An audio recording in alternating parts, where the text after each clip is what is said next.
What's up, comic and stop culture stands? This is James with Minhunter Comics. Today we're going to talk about 5 things that are great about the hobby, but then 5 things that are not so great. You guys love my list videos, and I love you. So, as a thanks, we are going to do a special giveaway just for this video alone. Be subscribed, like the video, and comment down below either one extra great thing or one thing that's kind of sucky. The winner is going to win a 9.8 of the second print of the first Blue Suit Superman. Let's start it with the fact that this is the perfect time to possibly be into this hobby. I don't know about you guys, but when I was a kid, I had to mask the fact that I was really into comics. I couldn't mention this amongst my friends. Nobody was into this. Ironically, kids just started getting into Pokemon, and yet I couldn't talk about Batman. Are you serious? But I was an outdoor survival expert camp counselor. Fun fact about me. So I spent a lot of time with kids for a little bit there, and every last one of those kids, girls, guys, is perfectly versed in all of the superheroes. And I'm not even talking about just Marvel because of everything with the MCU. They know the DC heroes as well.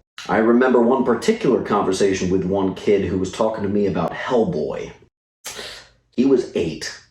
So this hobby is actually fantastic for, honestly, this next generation, maybe even more than it was for us. There's so much of it out there, and it's so easily accessible for them, which is a beautiful thing, man. Let's switch to one of the not-so-great things. This hobby is extremely time-consuming. Now, since I'm really a masochist, I turned this hobby into a business, so I actually work over 100 hours towards this. But even the average dude or dudette working on this hobby is probably plugging like 30 hours a week into just the reading and the knowledge. And that's the thing about this hobby, is to be good at it. You gotta learn the stuff, and it's a tremendous investment. Kind of hard for me to see because I've been doing it so long, but for someone just starting out, I can totally get how learning the keys and learning which runs are good and trying to remember all those things that you read and how they impact this upcoming arc, that can be a lot, man. And we've got decades upon decades upon decades of really good stuff and some not so good stuff in between, that there's an overwhelming amount of stuff to enjoy. And thus it does burn a hole in your calendar. If you've noticed, half of us are pretty rough at our time management skills. Next up, one of the things that makes this the best is the community. This probably should have been number 1, but regardless, you guys make it amazing. 99.9999% of you rock and are a wonderful community to be a part of. I was just at Joe with 360 Comics Backdeck Fest, and it was awesome just hanging out on the porch, just talking to all these guys about the movies, about the comics, about the market in general. It was so much fun just talking to these dudes. And whenever you're around like-minded individuals, it's a blast. And it's not just the communicating with them, it's the dealing with them, selling, buying, kissing. It's all there. Generally speaking, this is a community that does seem to care, and we kind of look out for each other, which is a beautiful thing. A lot of us don't want to see each other fail. I often feel that very strongly. Switching over to the darker side of things, I'm going to hit you with number 2 of the bad.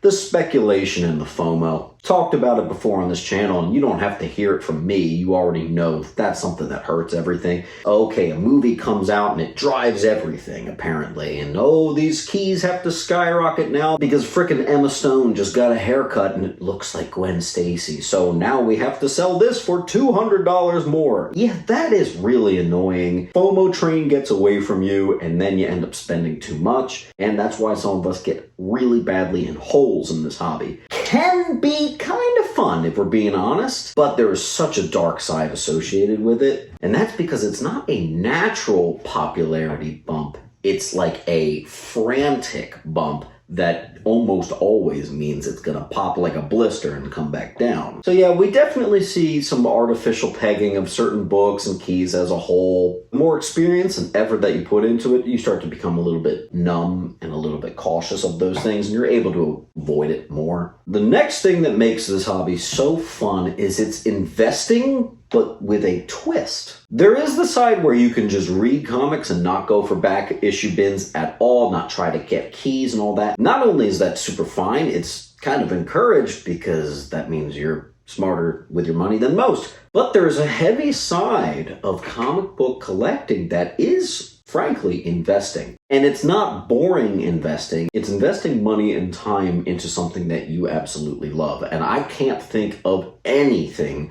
I'd rather be investing in. As long as you don't go overboard.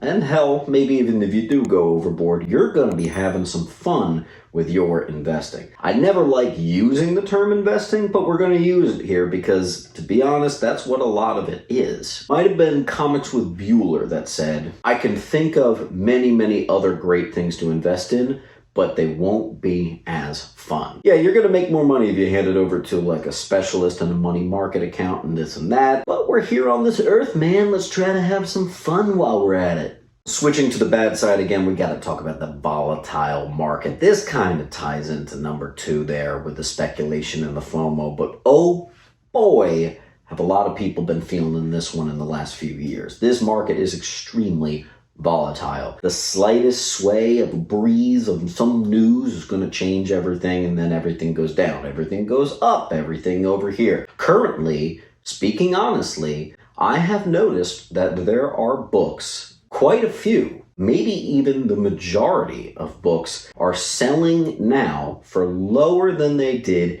even in 2018, 17, and 16. The market has overcorrected that much. Now, as we know, because history repeats itself, things will correct back to what we would probably want to consider normal. But for right now, the market is down. 2 years ago, the market was up. Two years ago, the market was 2 up. That's why it's down now, but whatever. That is my point. It's volatile. It's a frickin' roller coaster, man. And you can't be a full-time economist doctorate to be able to figure this stuff out. So you kind of got to go with the flow, and you're not going to see it all. For a lot of people in 2020, 21, 22, they wanted so many books to get into, but the market was just so volatile. Everything was so hilariously up that they felt alienated. They couldn't get in on the fun. Now you can. A lot of those books are hilariously relatively more affordable. The next great thing about this hobby is the respect. Personally, 99.999% again of you followers and commenters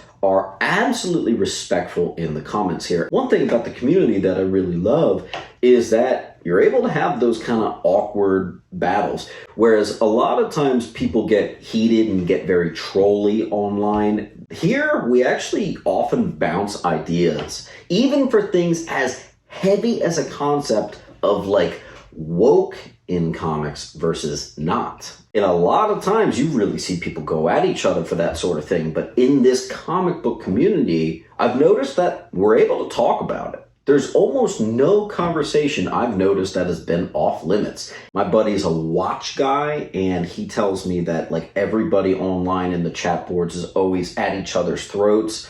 So apparently the watch market is terrible, but hey, comic book market is a bunch of sweetie pies. And that's because I think we all respect each other a lot. We seem to just really let each other say their piece, and that's my honest feeling about it. When I have touched on something ever so controversial in one of my videos, it's never a train wreck or whatever. It gets discussed, and that's that. And I think that's really cool. On the bad side of things, god dang, are there a bunch of scammers out there. This hobby definitely sees some infiltrators, that's for sure. People trying to scam you out of your money. PayPal scams, this and that's, trying to get all sorts of people to pay for one thing. Hell, I was scammed less than a month ago. And let me tell you, they're getting pretty smart too. My most recent scam, I actually spent some time on the phone and even got video proof of the guy with the comics. And still there was never any intention to actually send me the books. So it does suck that you gotta be on your toes. Sometimes things are gonna look too good to be true. And sometimes things look too good to be true and they really do end up happening.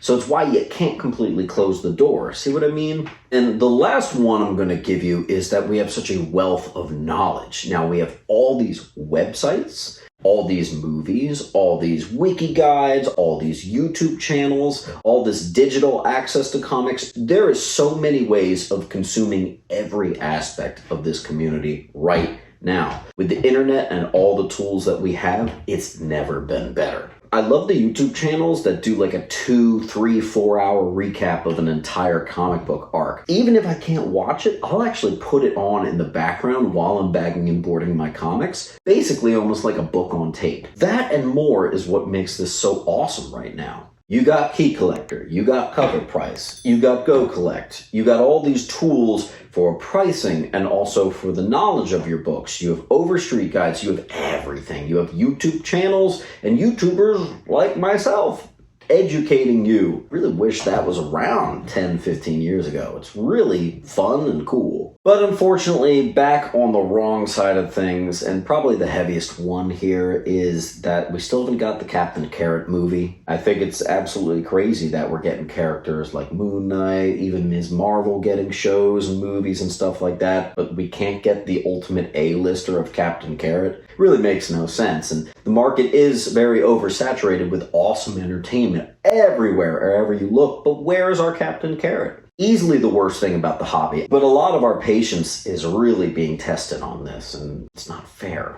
Anyway, guys, let me know what you thought. Give me a good one, give me a bad one. Your choice, I'll see it in the comments. Don't forget that the winner of this video is going to get a 9/8 of the second print of the first blue suit Superman. You gotta be subscribed, you gotta like it, and you gotta comment. I'll see y'all at the next video. I hope you have a great week. Keep on hunting. Make sure to come down to Sentiment Depot Antiques and Collectibles, where I'm set up with all of my comics, located at 238 West Delaware Ave, Pennington, New Jersey. Open every day except for Monday and Tuesday.